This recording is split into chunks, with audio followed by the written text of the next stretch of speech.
Welcome back to Your View special edition, coming to you from Parliament out here in Cape Town. We're in the old Assembly chamber, and we're talking to the Deputy President of the UDM, who's also a Chief Whip, both of the UDM and of the smaller parties, and we're exploring some of the issues that are facing Parliament. Right, there's just two of you here, but surely many more UDM masses everywhere else. What's the state of the UDM? Well, we are in a phase of rebuilding the party. Obviously, when you have performed badly or poorly in elections, some of the people who didn't come because they love the UDM and what it stands for, and because they believe in the value proposition of the party, are going to desert you. It's like, as the expression goes, when days are dark, friends are few. That is where we find ourselves. But it's not all doom and gloom, in the sense that we have a lot of committed UDM people at branch level, at regional level, and at provincial level. In a number of provinces, we've already begun the important work of rebuilding the party. Who are serving, who have an experience, some of them have experience as public representatives. Then they are able to provide us with the information in some of the constituencies that we are not able to cover because of not having numbers. So we continue to have that support system in the party that is beginning that process of preparing the party towards 2021. But I think what South Africans should understand, and that what we need to understand, is that we need to rebuild our base. I mean, the message was clear from the electorate that we need to go back and rebuild our base, which does not necessarily make us a regional party, but you need to know as a party where your bread is buttered and focus on that before you start branching out to other regions. Perhaps was that the issue that made you lose elections, you think? I mean, to a large extent, there are a number of factors. The resource issue, the resource constraints issues, and like any political organization or political animal, you'll always have your contestations of power internally, like factional battles, especially when you go to elections, because you have to hold list conferences. So I think some of the factions which were disgruntled, say, by the list outcome, the outcomes of the list conferences, will now realize the consequences of their actions when we don't work together as a party and make sure that we use our resources. But what targets did you set for yourselves? You had far more seats than you have in now. We thought we were going to be able to double the number of seats we had to about 10, so that one has a sizable caucus, but also you have resources that you can use to service a number of constituencies. We thought, incorrectly so, that we're going to do relatively well in KZN and Gauteng, and I don't even think we did well as we used to do, even in provinces like Gauteng and the Western Cape. I mean, how we did in the Eastern Cape is well documented, that I think that's where we dropped significantly, primarily because I think to some extent we were not able to differentiate ourselves properly and clearly from new entrants in the market, from parties that decided to contest elections. So the other small parties sort of ate into your base and your final outcome? It's a combination, smaller parties and some not so small parties that were trying to penetrate our base as well. I think we allowed them to do that. Talking about the Eastern Cape, you have a presence in the metro, the Nelson Mandela Metro, right, with Bobani at the helm. What's happening there, man? This seems to looks ugly, man. You know? It does look ugly from the outside. I think the best way of resolving the issue, the challenges at the Nelson Mandela Bay, is perhaps for all these stakeholders, the different political parties, to once more sit around the table. And because I think the focus on what's happening on Bobani or comments tend to take a very narrow partisan approach, to say, you took me out of power if you're the Democratic Alliance, and because of that I'm still angry and bitter, and I'll try to sabotage you.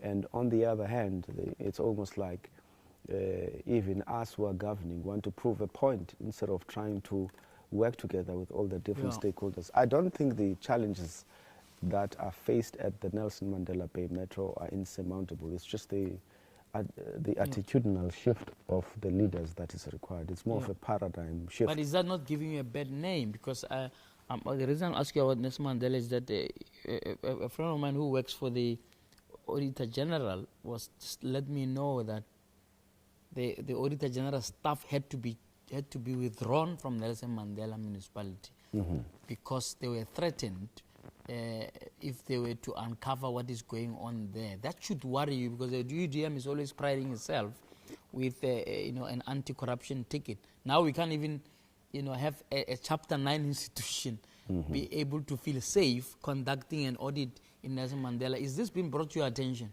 It has been brought, but look, as a party you'd receive different reports from different people. Yeah. But the party wants to apply its mind to all these allegations on the 7th of December, when we'll have an NEC meeting. Because you understand political processes, it would first be an exercise where you do a bit of investigation. Say the Secretary General would be tasked to do an investigation, compile a report, take it to the NEC for the NEC to consider, perhaps with a number of recommendations. Because remember, Bobani is a member of the UDM, as you know.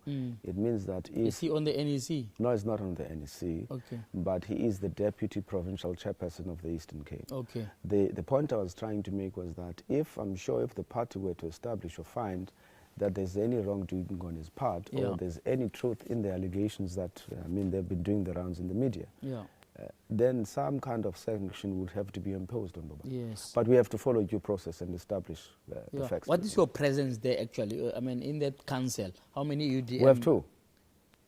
We have two goodness. councillors there. And you are in charge of the whole thing? thing? We are masters of coups. It started with the general, so we are two. Why did I ask? No, I'm joking though. But I think we are two, but it emphasizes the point I made earlier, that to us it's not really... Numbers are important, but they are not the end of the world. If you don't have the numbers, you field quality and make sure that you are able to have an impact. Yeah, because it's your base, right?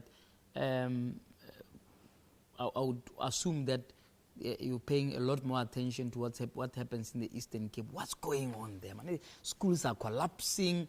There's all these stories about corruption that has to do with even school feeding schemes.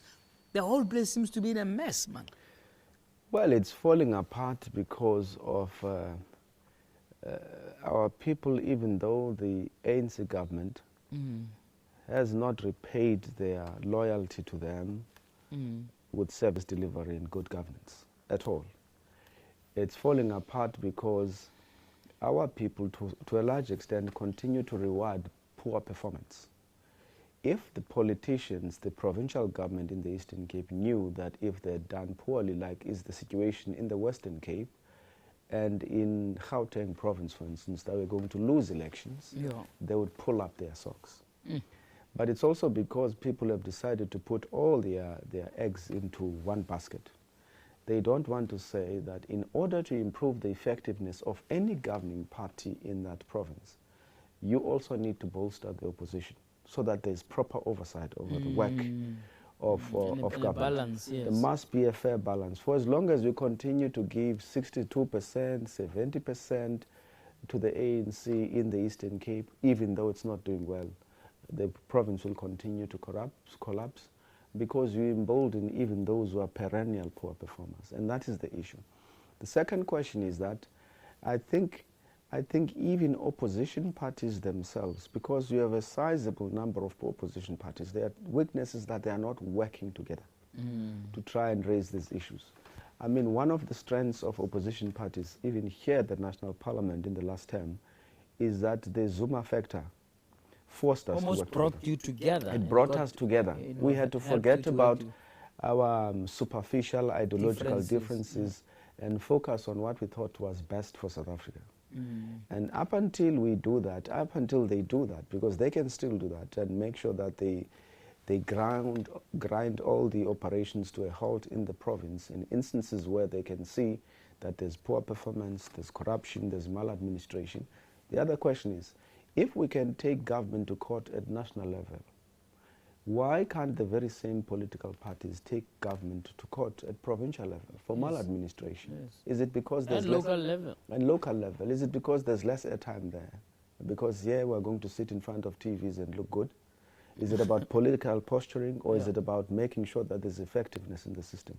These are courageous questions and discussions that we need to have as leaders.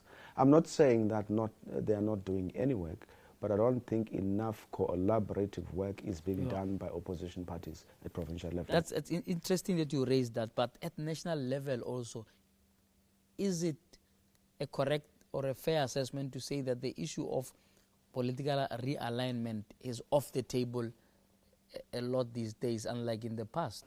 Well, we championed political realignment in the past, and later on we were joined by the COPE leader, Mswa Lekota, in championing political realignment.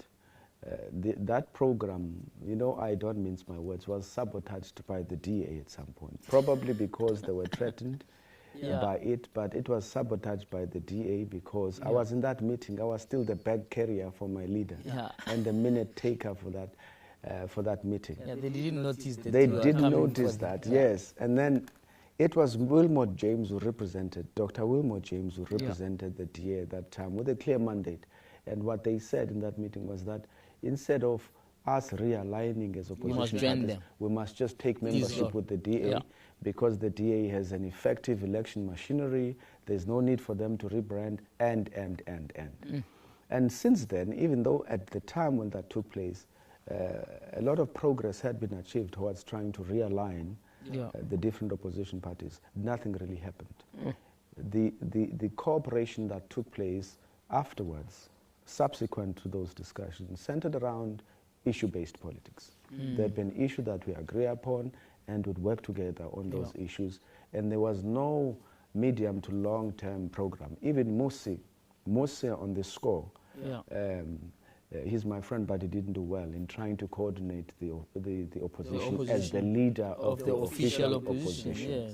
Yes. This is one area where I thought he needed to work a bit harder to try and ensure that it happened. Because then, coming to 2019 and going to 2024, we would have a clear idea of what we're going to do because ultimately we have to realign, including the smaller parties. You can't continue to have 1,000,001 political parties, even though that is what the Constitution says, and the status quo, because that's what South Africans want. But at some point, we have to find a way of working together. Absolutely. I want to tap your brain a little bit about what could be political realignment, but within the DA, in terms of what you make of what has happened there and what implications that can have in how politics are aligning in Parliament. It would be interesting to know what your views are there. The Deputy President of the UDM is my guest on our special edition of Your View, coming to you from Parliament this evening.